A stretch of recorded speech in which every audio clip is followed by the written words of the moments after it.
Okay, well, hopefully you forgive all of that. Now we'll get started. So I am Monstrous Mike, coming from Herndon, Virginia. You all are probably more adept at xLights than I am. So fortunately, this is not explicitly about xLights. Halloween in general. I heard in the earlier part of the Zoom meeting, somebody mentioned animatronics. That might be a little bit of a stretch. I don't know either, but I will try to keep it closer. Is that better? I think so. Okay. All right. So there will be some discussion of animated props, but not specifically animatronics. And with that, we'll go ahead and get into it. Okay. So just like with Christmas, you need to figure out what your display is going to be. Are you going to do a home haunt? Going to do a light show? Maybe you want to do both. You want to think about, should it be scary, spooky, cute? And then you also want to think about, is there a theme to it? So haunted house, graveyard, asylum, whatever it is that strikes your Halloween fancy. Unlike Christmas, you could probably get away with having Halloween throw up on your lawn and people would like it. I think for Christmas, most people aren't too into that. So you pick your style and your theme, and then you need to think about the color, especially for those of us who include lights and light shows in our displays. So for Halloween, a little bit different in the colors than Christmas. So traditional Halloween, orange and purple, orange and green. And then if you want to do aliens, that's probably more blue and purple. And of course, a carnival is probably red, blue, and green. So I'm going to give you an example, and now we'll start getting to what hopefully you'll find to be the good stuff. My haunt is called the Chaos Crypt. It actually started strictly as a haunted house look, and then I expanded into a light show, first with like a Mr. Christmas sort of thing, then a few lore boxes, and now I've got a falcon, and I'm running off of xLights. So my style is spooky. I'd probably go a little more for the scary, but the wife and the neighbors probably wouldn't let me get away with that. I mean, obviously, I want to do a light show. The theme is a haunted graveyard, and the primary colors for my show are orange and purple. And then I accent a little here and there with some red, green, and white. The Chaos Crypt sort of a sign there is something that I made out of 2-inch insulation foam. Carved that out, painted it, and that is sort of the welcome above one of my garage doors. So some key design elements. You want to think about what you want to do for your display. And for mine, I think it's an original idea. I don't have a lot of those, but in this case, I think it is. I call it house wrap, and it stimulates, for me, having stone walls around the house to kind of make it look like a crypt or a castle. I'll get into more detail on that in a couple of slides. I have 6 singing faces, including a 12-inch skull on the one side of the house, over 40 tombstones, including Boscoio chromostones, Johnson arches, and yes, you read that right, 141 pixels. I didn't initially intend to do that, but I had a bunch of pixels laying around. They happened to be pretty dense on the strip, so 8-foot arches wound up being 141 pixels each, and it actually does make for a pretty smooth color on the arches. I do rear projection in a couple of windows, Poro cutout, death in this case.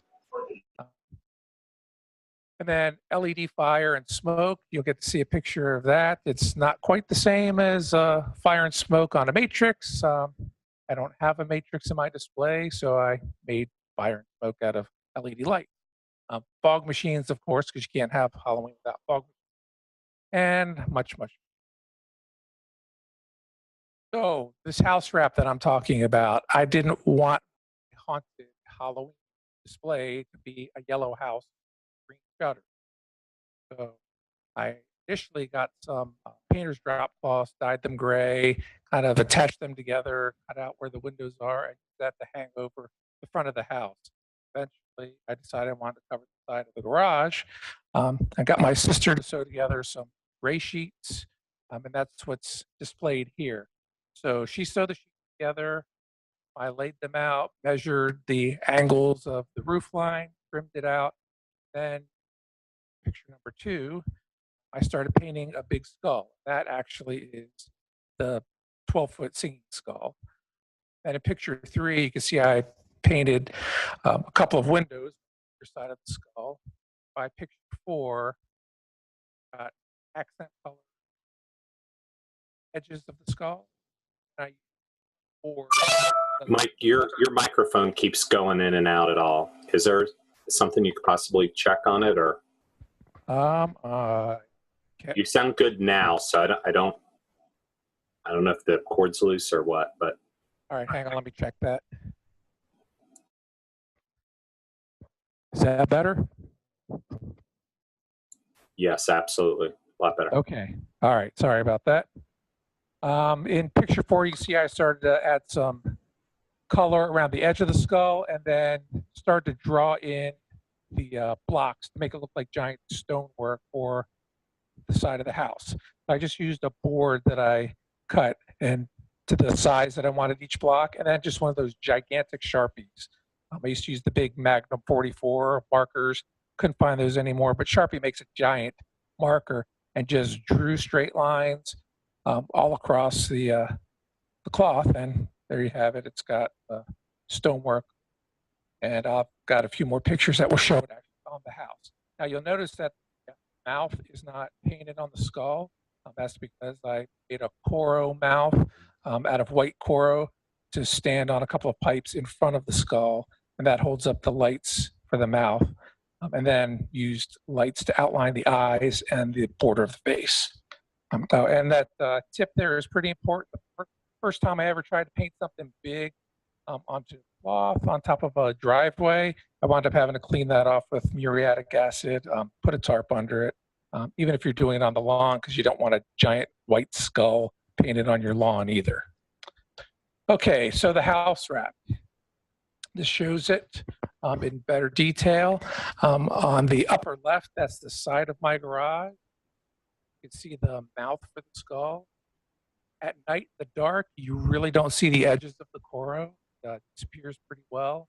I used it to singing jack-o'-lanterns down below the skull to hide the posts that are holding the mouth up for the skull. But I also painted the posts holding up the mouth the same colors as the skull. It's got the gray down below where the stonework is, and then a little bit of orange and a little bit of black to match where the outline of the face is. So a little bit of camouflage goes a long way. You can see that there's also a couple of characters in the windows. I traced those onto the windows, just painted that in black. So Oogie Boogie on the left and a weird dude with a knife on the right. On the bottom 2 pictures, those are the front of the house, the bottom left being the front of the garage. Those were the older house wrap that I made out of painter's drop cloths with a little bit of black grit dye to get it to be gray. The skeleton in the window is just one of those window clings that I glued to the window using 3M spray adhesive, and likewise with the ghoul that's sort of on the stonework. So moving on to some things that you can make, DIY tombstones. Now, obviously, we can't go through an entire class on building tombstones, but I can give you some of the tips that I use when I'm making tombstones. So I typically use 2-inch foam insulation board.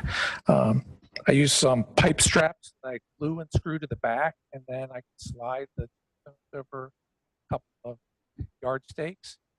Actually, I found that the fiberglass stakes that you can find at Home Depot and Lowe's, they're usually for in fluorescent colors for keeping people from running into your mailbox or whatever. Those work even better than aluminum yard stakes because they don't bend. And then obviously you'll have to have a design for your tombstone, what you want to say on it, the epitaph, gray paint, assuming you want a gray tombstone, and then some embellishments and accents. So carving tombstones, here's some examples. They're not actually my work, except for the one on the bottom right. but they give you an idea of what you can carve into the foam. I like to use an old serrated steak knife for a lot of the carving, just cutting out the basic shapes. It'll let you make curved carves pretty easily. Somebody apparently uses soldering iron, but I'm not sure if I would advise using that. If you do, use a respirator. Do that at your own risk. The tombstone on the bottom right shows the pipe straps. It's got 4, so you can slide it over 2 yardsticks to hold it up. So carving epitaphs, you have to figure out obviously what you want to put on the tombstones. I usually print a stencil on the computer, lay it on the tombstone, and then either use a blunt pencil or an X-Acto knife and just sort of press or carve the letters onto the tombstone. Once I've done that, I'll use a rotary tool, a Dremel, or a Craftsman. They come with a cutting blade and then a little sort of router type attachment. And if you set the cutting depth, maybe about 1/4 inch or however deep you want your letters, you just follow along it with the rotary tool. So here's an example of tombstone that I did just a few weeks ago. You can see that the rotary tool gives a nice sort of carved effect. I then put a different attachment on the tip and smoothed out some of the areas. This particular tombstone uses a video screen behind it to show some eyeballs. I'm going to show you a picture and a video of that. So once you've made some tombstones, maybe you want to animate them. So this is, I guess, loosely animatronics. I would consider it more like animated props. So you can use the reindeer motors off of an old animated reindeer, or you can go to kindies.com, buy them for about 12 bucks. That and a few pieces of wood and a flat brace, maybe a hinge, and you can make an animated tombstone. The one on the left rocks back and forth. The one on the right sort of rotates side to side. The one on the left is what I'll be working with folks at the Christmas Expo this summer. That'll be a make it, take it. You'll build the mechanism.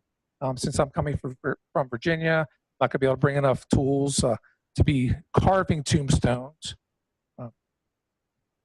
And I doubt that people want to be trying to carry a carved tombstone back on an airplane when they're going home. But if you want to build a rocking tombstone, we'll be doing that at the expo. And also at the end of the display of the presentation, it's got a link to Dropbox. And I'll also post that on the xLights page. And you can get to instructions for making both of these types of rocking tombstones. So now the first video of the presentation. Here's what those rocking tombstones look like. I used the Gemmy Fire and Ice LEDs to give a little more pizzazz to the tombstones. So the one on the left is the rocking back and forth. That's the one that uses a door hinge. The one on the right, you have to use a little piece of 1/2-inch pipe as a pivot mechanism, and it rotates back and forth. So another animated prop, again, not quite an animatronic, would be the one-armed grave grabber. So I had an old zombie head laying around. I guess you have those things laying around when you're a Halloween person. And a reindeer motor. And one reindeer motor can give you motion of the head as well as the hand. So this is given a couple of different perspectives of the build. This video will show what that looks like. So that's all with one reindeer motor, lifting the head up and down, and then the hand reaching out to grab passersby.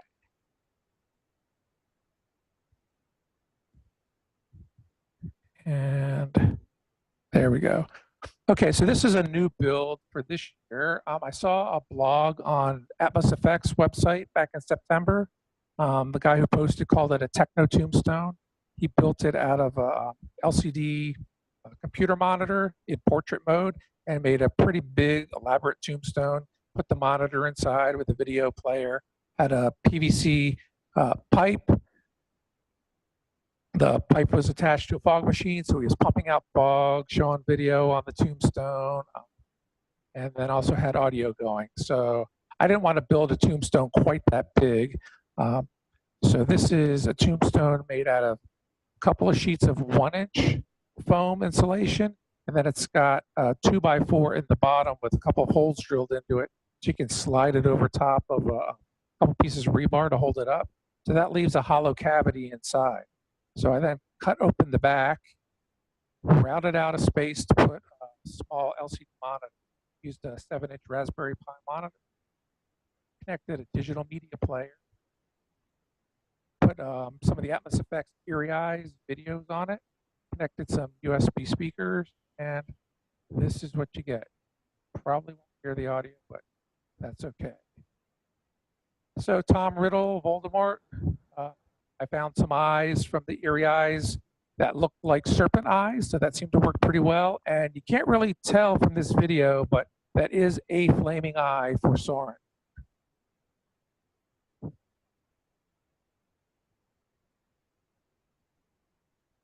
So some DIY instructions.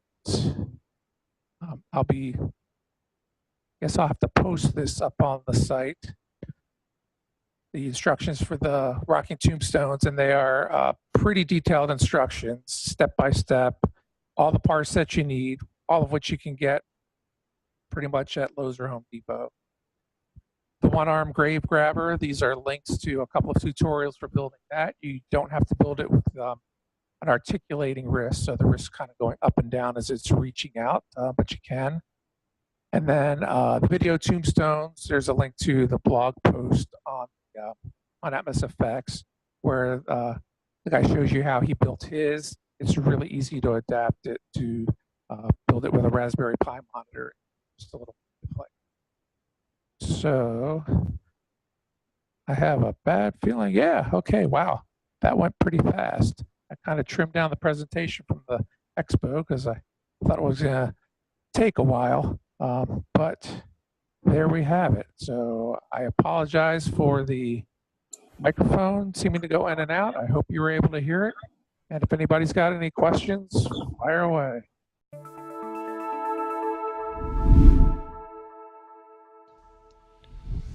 The xLights project exists because of people like you.